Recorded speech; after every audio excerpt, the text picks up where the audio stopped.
yeah, keep going, you know? Like, I want fish too. It had good fish. So it's kind of like that, but more cafeteria. So you know how like middle school you go, or elementary school you go cafeteria. I get that and that, and they serve it to you on a plate and stuff. That's good. They have a plate there, you choose you want that. Yeah. Except the food is like, you know, it's very good. It's not amazing. It's not like, you know, regular stuff. You're not going to be disappointed.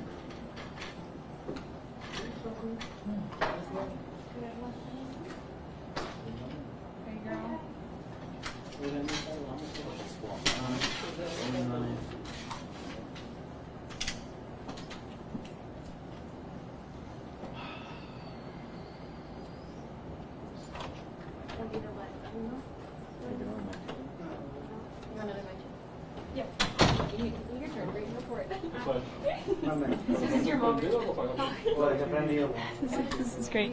Mic check, mic check. Or mic check, mic check. 1, 2, 3, 4, 5, 6. Mic check. A few words? A few words? No, I don't have much to say.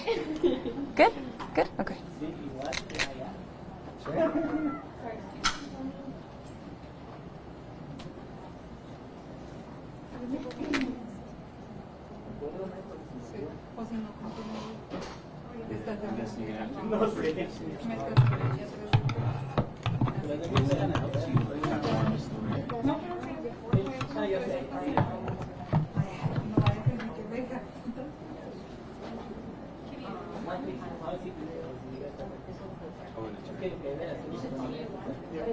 With the same thing that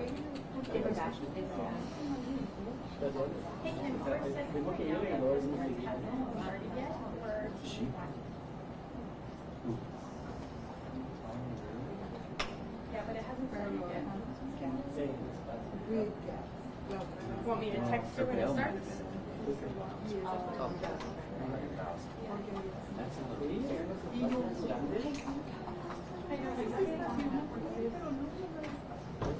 Oh wait, yeah, it is. Yeah.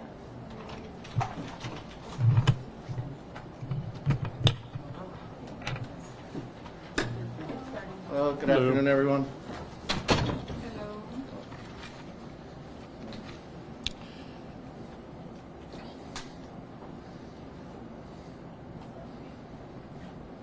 Okay. Everyone ready? Okay. Good afternoon. My name is Bill Hicks, and I am your district attorney. Wanted to call this conference because we had received numerous requests for information, so the best way to address this would be at one time.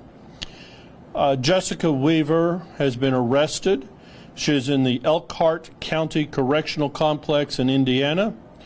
We have been in contact with the El Paso Police Department, and they have made arrangements to go pick her up and to bring her back to El Paso County.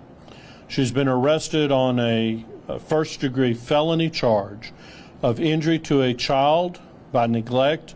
A parent, has a duty to tend to their child, and when they, if they omit that duty, if they ignore that duty, then, and that child, that omission results in serious bodily injury or death, that is a first-degree felony. And she has been charged with, the police department has gone down and gotten a warrant for that arrest in consultation with the chief of our special victims unit, has gone down and gotten a warrant for her arrest. We anticipate that case being presented to our office very soon. We will be pursuing an indictment shortly after that. I'm sorry I'm not at liberty to discuss the specifics of the case, other than to say that we have numerous witnesses who have come forward and presented what they saw to the El Paso Police Department. We'd like to commend the police department on a very thorough investigation. We anticipate an indictment coming forward soon, and then of course we will pursue this case in court to bring Ms. Weaver to justice for the loss of that her child. Any questions? So I know you said you're not at liberty to discuss too many details, but are you able to offer any of the evidence that was brought forward to be able to charge Mrs. Hoover? Only that the basic facts, which are that she was not that she was at the Camp Cohen water park. Her child was swimming. It's posted numerous places over the water park. Any child younger than 6 years of age needs to be attended at the park, needs to be attended by the adult, and she wasn't doing that. There's numerous witnesses that have come forward who have given their account that they were there at the park, they were watching, they saw her not paying attention to her child, and that the child ended up drowning at the park, and she just wasn't tending to her child. It's important to understand the lifeguards that are there are not babysitters. Lifeguards at our water parks are not babysitters. They are there to try to provide life-saving treatment, but they're not there to babysit. It is a parent's responsibility to take care of your children and not to just leave a child to be swimming on their own and expect other people to care for your child, or expect a lifeguard to care for your child. They're not daycare workers. They're not babysitters. How did you decide between neglect and the felony? What was I'm sorry, between the neglect? She neglected to be, taking care of the child, and an accident or whatever happened. So the culpable mind states are intentionally, knowingly, recklessly, or with criminal negligence by act or omission failed to provide care, control, and protection for the child. If you intentionally or knowingly fail to provide care and control, care for that child, then you are acting in a first-degree felony capacity. And we believe that her actions were intentionally or at the very least knowingly, her actions knowingly put that child in that danger by omission, her acts of omitting her duty to care for the child. And this happened back in May. Why did it take so long to get to this point? There was a lot of investigation, getting the various videos that were on scene, getting those videos in place, reviewing all of the videos, getting all of the witness statements. It takes a while to do a very thorough investigation that we believe the El Paso Police Department did do a very thorough investigation. What is the max sentence for something like this? A first-degree felony has a punishment range of 5 years to 99 years or life in prison and a fine of up to $10,000. Has the father been notified of this? I can't speak to that.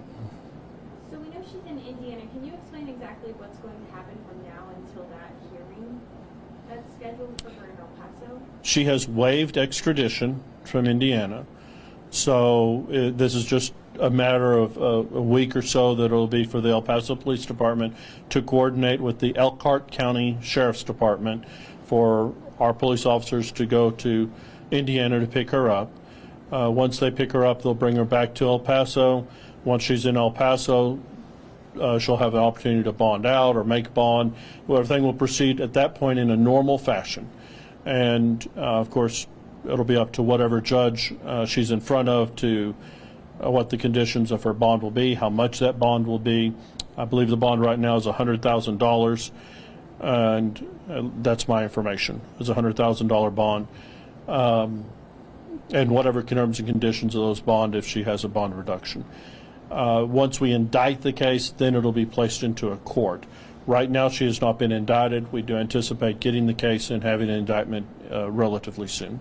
Was she free to go anywhere until the investigation happened? Because there was no indictment, there was nothing. How did you find out that when you called her she was in Indiana? Can you explain to us? There was so once the arrest warrant was issued, the El Paso Police Department went looking for her, and at that point, that's when they discovered that she was no longer here in El Paso. The United States Marshal Service is the one that located her in Indiana, and the United States Marshal Service is the one who assisted in her arrest. Can you clarify the charges just one more time for me, please? She's been arrested for the offense of injury to a child by omission. Do you need the elements? Yes, please. It's that on the 13th day of May, on or about the 13th day of May 2023, here in El Paso County, Texas, she intentionally or knowingly, by act or omission, failed to provide the care, control, and protection of the child. So you talk about knowingly and intentionally. Are you guys also planning to pursue recklessness? I know that can also be.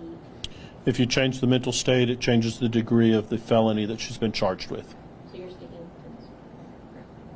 this. The extradition, does it take long? 2 days, a week?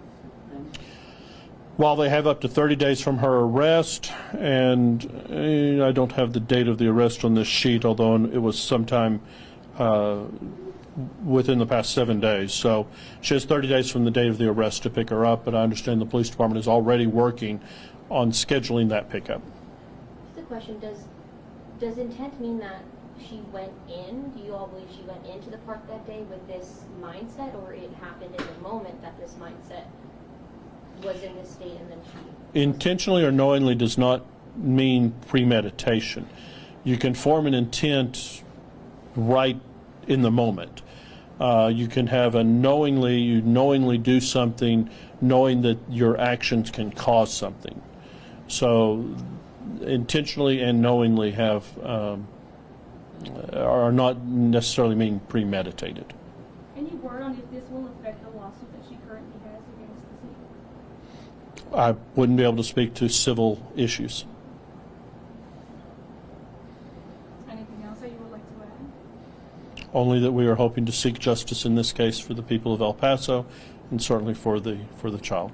A message for parents from the community through, every time you're at a water park, be careful, be on the lookout for each other. Well, I think it's just what I've already said, which is to please understand that the lifeguard is not a babysitter.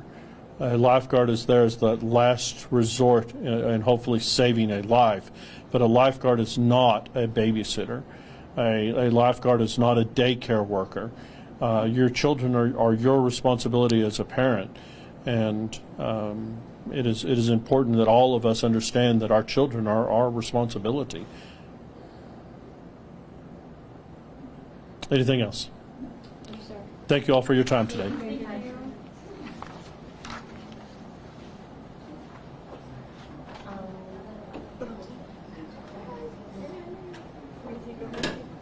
Thank you. All right, thank you.